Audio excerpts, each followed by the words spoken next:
Selamat pagi pemirsa, apa kabar Anda hari ini? Bersama saya Puji Lestari, inilah kabar Indonesia.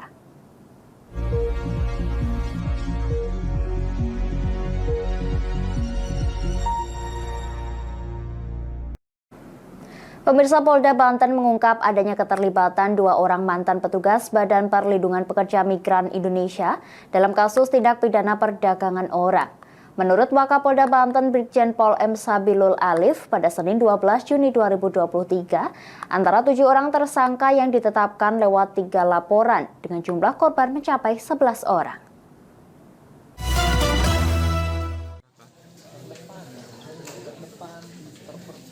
Dua mantan pegawai Badan Perlindungan Pekerja Migran Indonesia atau BP2MI, BT, dan JP menjadi tersangka dalam tindak pidana perdagangan orang atau TPPO di wilayah Banten. Hal itu terungkap saat Wakapolda Banten Brigadir Jenderal Polisi M. Sabilul Alif menggelar konferensi pers pengungkapan kasus TPPO di Kota Serang pada 12 Juni 2023. Keduanya seperti dijelaskan Sabilul, terungkap lewat 1 kasus laporan yang ada di Polda Banten dan 2 laporan di Polres Serang yang diungkap Satgas TPPO, di mana secara keseluruhan ada 7 orang tersangka dengan jumlah korban mencapai 11 orang. Aksi mereka digagalkan saat mencoba melakukan pengiriman di Bandara Soekarno-Hatta dan di Jalan Raya Serang, Jakarta.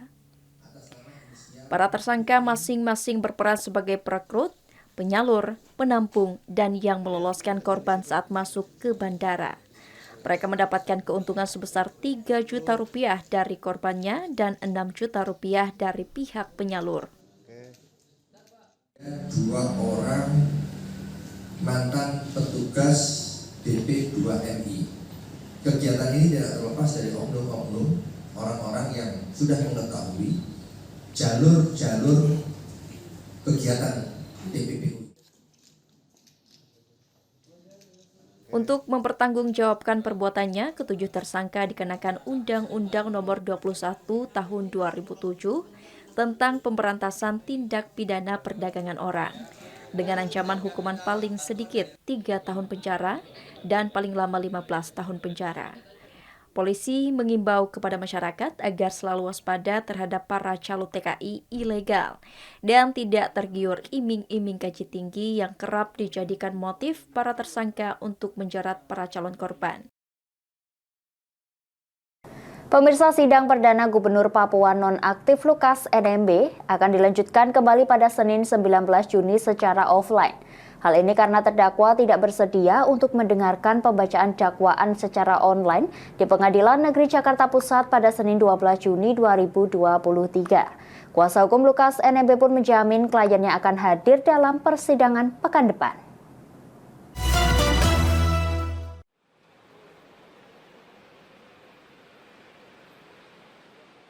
Sidang perdana Gubernur Papua nonaktif Lukas NMB yang dijadwalkan berlangsung di Pengadilan Tipikor pada Pengadilan Negeri Jakarta Pusat Senin 12 Juni ditunda.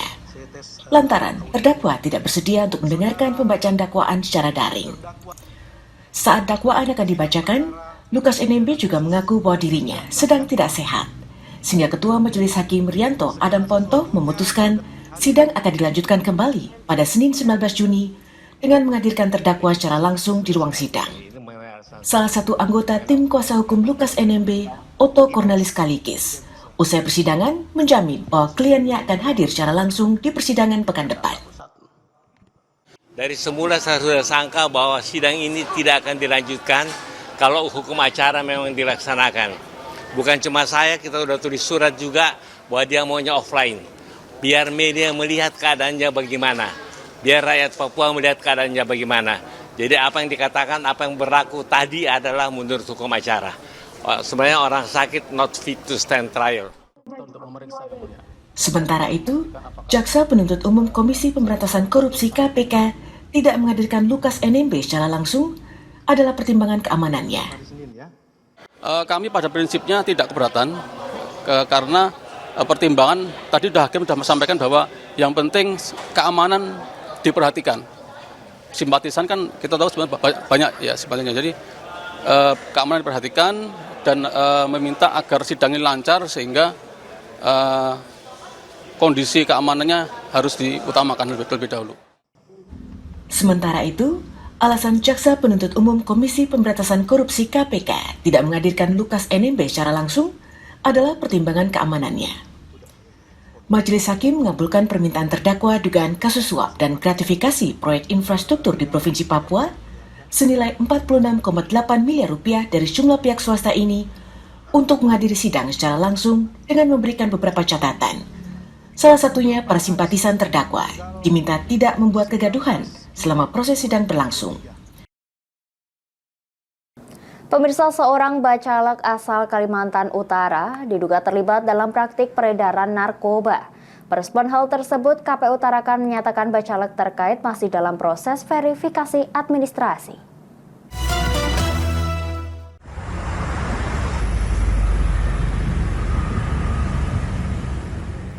Badan Narkotika Nasional Provinsi BNNP Kalimantan Utara menduga adanya praktik peredaran narkoba oleh seorang bakal calon legislatif pemilu 2024 mendatang. Ketua KPU Tarakan, Nasruddin, saat dijumpai di kantor KPU Tarakan pada Senin 12 Juni menjelaskan bahwa saat ini masih berlangsung proses verifikasi administrasi Vermin, sehingga indikasi bacalek yang terlibat narkopolitik atau praktik peredaran narkoba oleh seorang politisi belum dapat dipastikan. Masuk tahapan pengumuman daftar calon sementara yang sekitar tanggal 18 ya, Agustus. Nah setelah itu baru bisa kemudian dilihat siapa-siapa calonnya gitu. Jadi kita belum tahu apakah tadi ada indikasi yang disampaikan mbaknya itu kan ya yang jelas kita normal saja sesuai dengan mekanisme yang ada.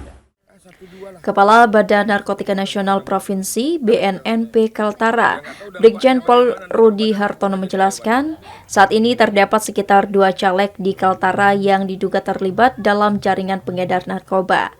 Mengingat Kaltara merupakan perbatasan antar negara sehingga rentan akan pengedaran narkoba. Rudi berharap agar surat keterangan bebas narkoba untuk para caleg hanya dikeluarkan oleh pihak BNN bukan rumah sakit.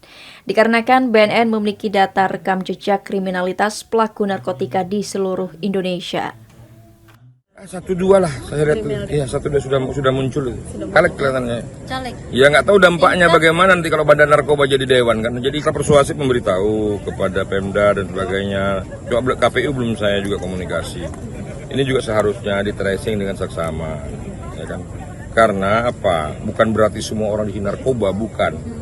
Tapi Tarakan, Kaltara lintasan juga yang sangat potensial dan masuknya narkoba. Karena perbatasan negara tadi itu. Saat ini belum terdapat kesepakatan yang mengatur otoritas BNN untuk mengeluarkan surat keterangan bebas narkoba sebagai syarat pendaftaran bakal calon legislatif. Namun hal ini akan menjadi pertimbangan bagi KPUD khususnya di Kaltara untuk menciptakan pemilu yang bersih dari praktik narkotika. Kami akan jeda sejenak pemirsa, tetap bersama kami di Kabar Indonesia.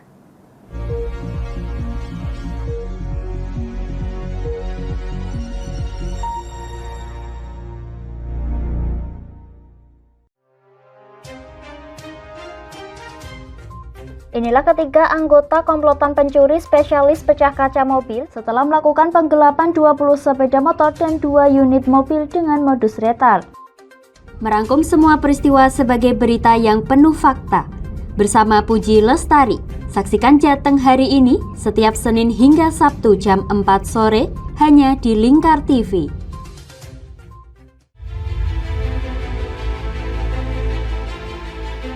Memberikan pinjaman uang kepada saya dengan bunga 8% per bulan.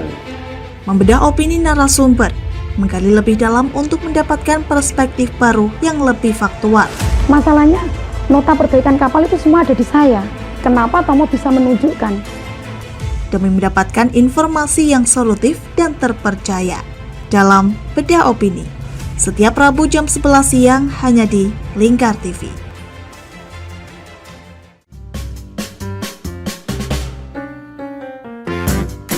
Mari pilih motif batik yang kamu suka di Batik Juliati Warno. Memproduksi dan menjual batik tulis bakaran khas Pati dengan kualitas yang sangat istimewa.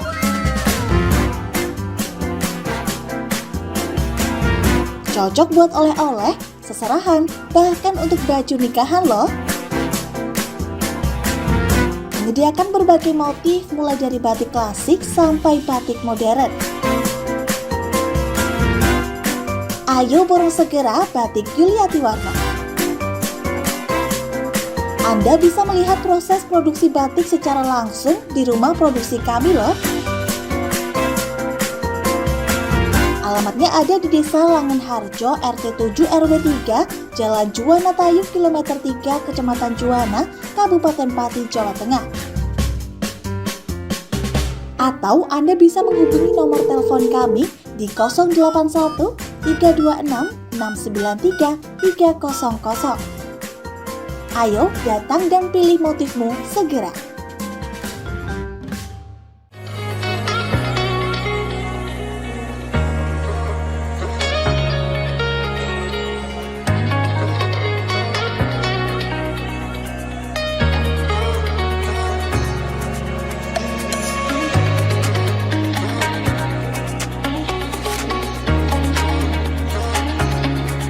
Hatta Kastor Pati, surganya alat tulis dan perlengkapan sekolah serta kantor. Mau cari buku? Ada. Mau cari alat tulis? Ada dong pastinya. Atau mau cari tas? Juga ada. Semuanya lengkap di Hatta Kastor Pati. Kami siap melayani Anda dengan sepenuh hati.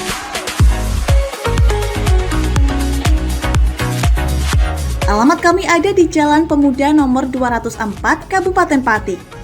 Buka dari jam 8 pagi sampai jam setengah 9 malam. Anda mau cari kami di e-commerce? Juga tersedia. Atau Anda bisa mengunjungi Instagram dan TikTok kami di @hataka.official. Ayo, tunggu apa lagi? Penuhi kebutuhan alat tulis dan aksesoris sekolah serta kantor Anda di Hatta Kastor Pati. Ada buku, ada meja. Yuk beli di Hatta Kastor aja.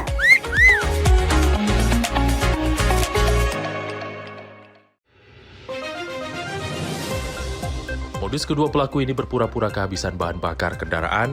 Setelah pelaku dibantu, mereka kemudian melakukan kekerasan dan mengambil paksa sepeda motor korban. Saat tiba di lapangan terbang Okbab, rombongan langsung dihadang 5 orang yang mengaku sebagai anggota KKB. Yakni melakukan bujuk rayu kepada korban yang merupakan santriwati pada momen kegiatan belajar mengajar khusus. Menyajikan informasi-informasi hangat dan terpercaya bersama Kabar Indonesia setiap Senin hingga Sabtu jam 7 pagi hanya di Lingkar TV.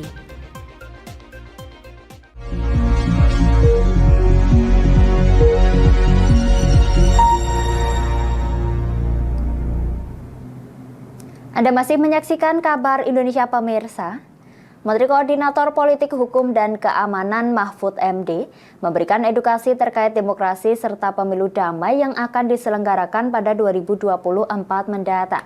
Bertempat di Gedung Pertemuan Kota Lok Sumawe, Provinsi Aceh pada Minggu 11 Juni 2023, Mahfud MD juga menyampaikan agar masyarakat tetap menjaga kondusivitas jelang pemilu.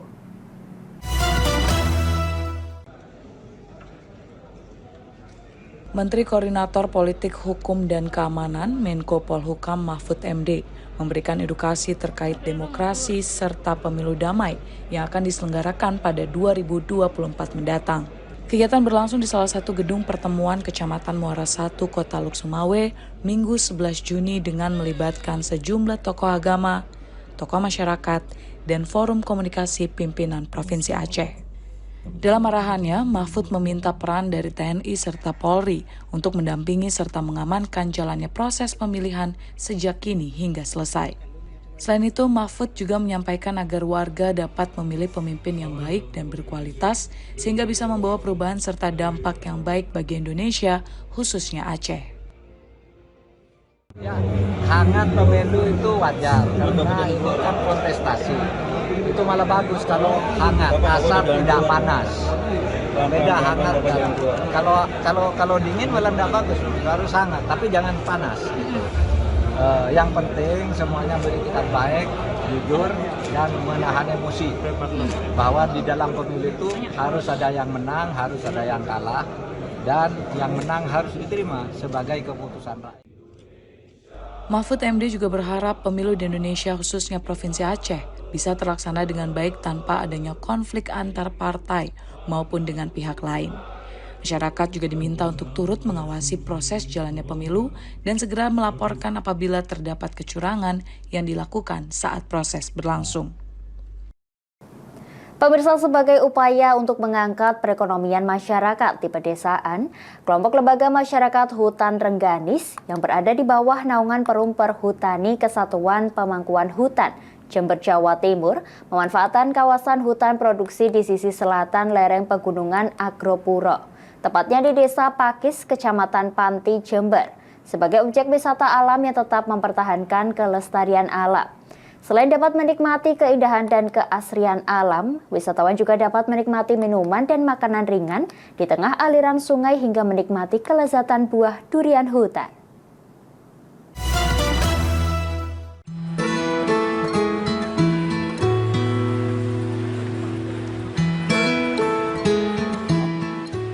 Inilah wisata alam Rengganis yang berada di Desa Pakis, Kecamatan Panti, Jember, Jawa Timur. Mempertahankan nuansa alami di kawasan lereng Pegunungan Argopuro, masyarakat Desa Pakis yang tergabung dalam kelompok lembaga masyarakat atau LMDH Rengganis memanfaatkan kawasan hutan produksi sebagai wisata alam. Aliran sungai yang jernih disulap sebagai wahana bermain dan berenang bagi pengunjung. Wisata alam ini dibuka untuk umum secara gratis. Pengunjung hanya cukup membayar Rp5.000 untuk parkir motor dan Rp10.000 untuk parkir mobil yang hasilnya secara keseluruhan untuk anggota LMDH. Di sisi tepi sungai terdapat tenda-tenda yang dapat digunakan pengunjung untuk bersantai bersama keluarga dengan tarif sewa Rp10.000 per jamnya. Namun, jika Anda ingin menghabiskan malam di tempat ini, Anda dapat menyewa tenda dengan biaya Rp100.000 semalam. Pengunjung dapat bersantai menikmati keasrian alam, sembari menikmati minuman dan makanan ringan di tengah aliran sungai yang disediakan masyarakat setempat. Selain dapat menikmati keindahan, wisatawan yang berkunjung dapat menikmati kelezatan buah durian hutan yang diperoleh warga dari kawasan hutan lereng Pegunungan Argopuro dengan harga antara Rp15.000 hingga Rp50.000 tergantung jenis dan ukuran buah. Wisata alam yang dirintis sejak 4 tahun lalu ramai dikunjungi wisatawan, utamanya di setiap akhir pekan dan libur panjang yang mencapai 200 hingga 500 pengunjung, seperti yang terlihat pada Minggu 11 Juni 2023. Kami tidak menghilangkan konsep dari alam, karena di sini ada di alam, jadi wisata ini tetap kami baik ya tempat-tempat kafe di sini itu konsepnya pakai alami seperti itu. Jadi hal-hal yang lain kami tidak terlalu banyak merubah istilahnya konsep alam seperti itu, seperti kayak yang wisata-wisata yang lain yang ada di kota seperti itu. Bagus, terus nyaman gitu, buat keluarga juga nyaman. Menariknya dari tempatnya menarik, terus duriannya juga enak-enak. Agar dapat terus berkembang dan semakin banyak dikunjungi wisatawan, LMDH Rengganis bersama warga setempat akan terus menambah spot-spot menarik baru dengan tetap mempertahankan kelestarian alam. Kami akan jeda sejenak pemirsa, tetap bersama kami di Kabar Indonesia.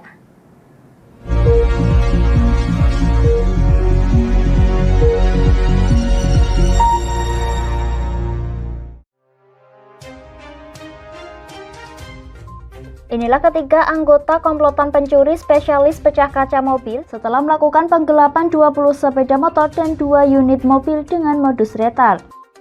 Merangkum semua peristiwa sebagai berita yang penuh fakta. Bersama Puji Lestari, saksikan Jateng hari ini setiap Senin hingga Sabtu jam 4 sore hanya di Lingkar TV.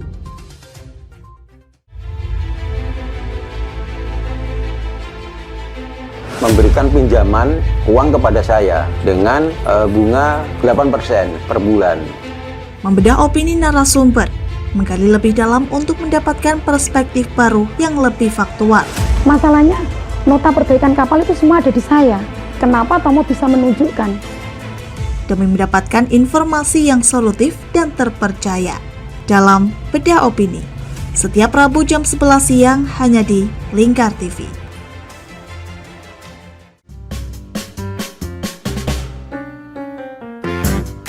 Mari pilih motif batik yang kamu suka di Batik Yuliati Warno.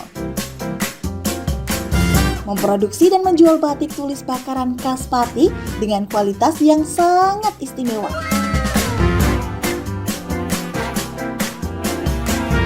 Cocok buat oleh-oleh, seserahan, bahkan untuk baju nikahan loh. Menyediakan berbagai motif mulai dari batik klasik sampai batik modern. Ayo borong segera Batik Yuliati Warno. Anda bisa melihat proses produksi batik secara langsung di rumah produksi kami loh. Alamatnya ada di Desa Langenharjo, RT 7 RW 3, Jalan Juwana Tayu, Kilometer 3, Kecamatan Juwana, Kabupaten Pati, Jawa Tengah. Atau Anda bisa menghubungi nomor telepon kami di 081 326 693 300. Ayo datang dan pilih motifmu segera.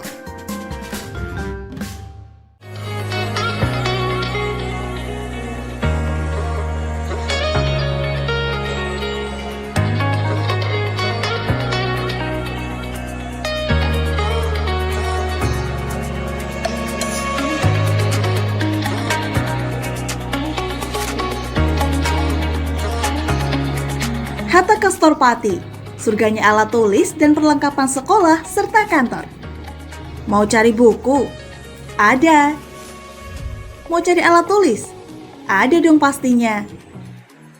Atau mau cari tas? Juga ada. Semuanya lengkap di Hatta Kastor Pati. Kami siap melayani Anda dengan sepenuh hati.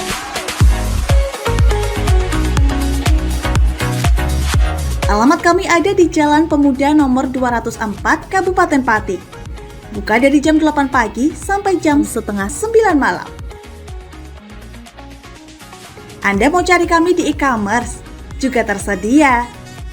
Atau Anda bisa mengunjungi Instagram dan TikTok kami di @hattaka.official.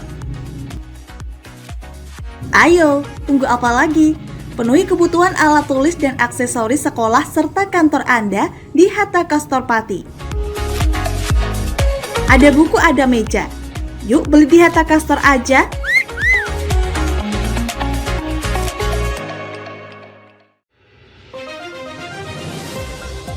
Modus kedua pelaku ini berpura-pura kehabisan bahan bakar kendaraan. Setelah pelaku dibantu, mereka kemudian melakukan kekerasan dan mengambil paksa sepeda motor korban. Saat tiba di lapangan terbang Okbab, rombongan langsung dihadang 5 orang yang mengaku sebagai anggota KKB.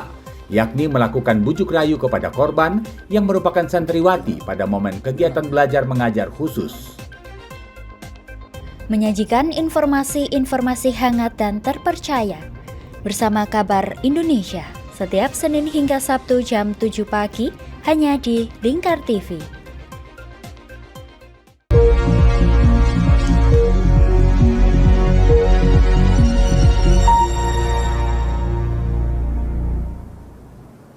Anda masih menyaksikan Kabar Indonesia pemirsa. Budidaya lembah Trigona Itama mulai diminati masyarakat. Salah satunya Salimun, warga Tembesi, Kota Batam. Lembah Trigona merupakan jenis lebah yang mampu menghasilkan madu murni dan mengandung banyak manfaat bagi kesehatan. Selain itu, manfaat dari budidaya lebah Trigona ini juga bisa menjadi sumber penghasilan, mengingat cara budidayanya terbilang mudah dan bisa dilakukan di rumah.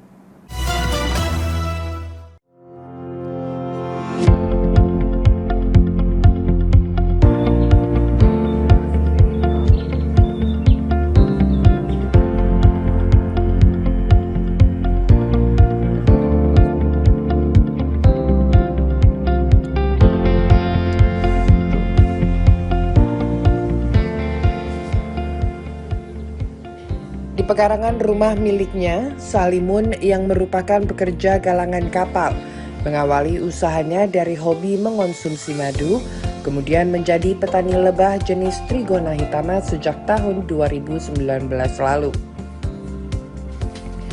Warga Tembesi Bengkel, Kelurahan Kibing, Kecamatan Batu Aji, Kota Batam ini awalnya hanya hobi mengonsumsi madu dan melihat bunga di sekitar rumahnya dihinggapi beberapa lebah Trigona. Belajar terkait budidaya lebah Trigona melalui internet, ketekunannya membawa ia berhasil membuat usaha budidaya.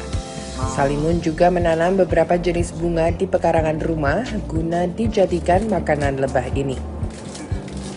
Diungkapkan menjadi petani lebah adalah kegiatan yang asik dan bisa dilakukan di saat libur kerja. Membuat sarang lebah ini juga tidak sulit. Kita hanya perlu memindahkan sarang lebah dari hutan ke tempat yang telah disediakan, menanam bunga dan memanen madu saat sarang lebah sudah mulai penuh. Kayu yang berlubang, biasanya ada yang panjang sampai 2 meter, karena itu mungkin sarang udah lama. Jadi pertama dari hutan kita bawa ke rumah, ke lokasi sekitar rumah. Nanti sudah di rumah kira-kira 1 bulan, udah adaptasi, udah tahu tempat dia cari makan, baru kita modifikasi. Jadi modifikasi itu dari kayu yang tadinya 1 meter, kita potong atas bawah sampai telur. Jadi pertama mungkin atas dulu kita potong sampai telur, stop. Bawah kita potong lagi sampai telur, kita tutup di bawah, atas kita kasih topping. Jadi intinya kita modifikasi itu intinya untuk memudahkan kita memanennya madu itu. Saat ini Salimun memiliki sebanyak 30 sarang lebah. 1 sarang lebah bisa diperoleh 3 hingga 7 ons madu dalam sekali panen. Dan dalam sebulan ia mampu menghasilkan sekitar 15 liter madu yang dijual per liter dengan harga Rp400.000. Kedepan, ia mengatakan akan fokus menjadikan budidaya ini sebagai pekerjaan utamanya dan berharap akan banyak warga sekitar rumahnya yang juga tertarik menjadi petani lebah Trigona, mengingat banyaknya permintaan madu ini yang tak mampu dipenuhinya. Pemirsa, Pulau Wuzizu yang terletak di Teluk Haitang, Provinsi Haiyan, Cina Selatan, memiliki keindahan yang luar biasa. Pulau ini juga merupakan objek wisata tingkat nasional yang menempatkan terumbu karang buatan di bawah laut guna menarik biota laut untuk mencari pakan, beristirahat, dan bereproduksi.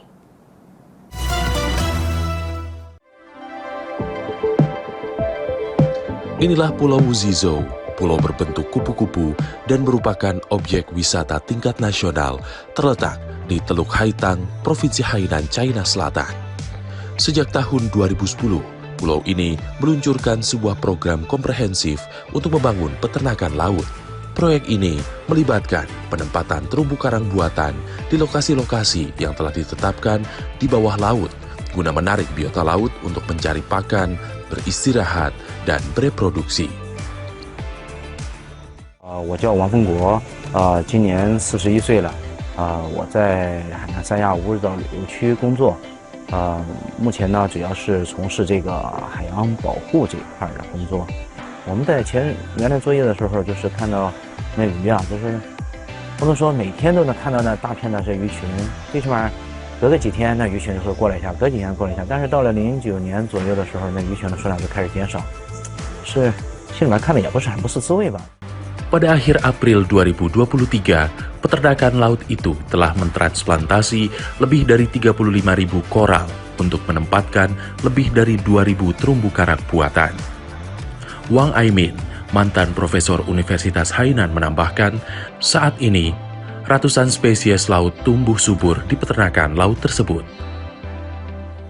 这些工作的时候，特别是我们要去采样啊，我们要是做一些实验啊，这个时候呢，王经理呢，他就是一个活海图，就是说我们现在要到哪个地方去，在海底下，他就可以带到你去，所以他对我们这个海，这个整个这个系统啊，他是了如指掌的。 Demikian kabar Indonesia pemirsa, nantikan kabar Indonesia selanjutnya hanya di Lingkar TV. Saya Puji Lestari pamit dari hadapan Anda, selamat melanjutkan aktivitas Anda, selamat pagi dan sampai jumpa.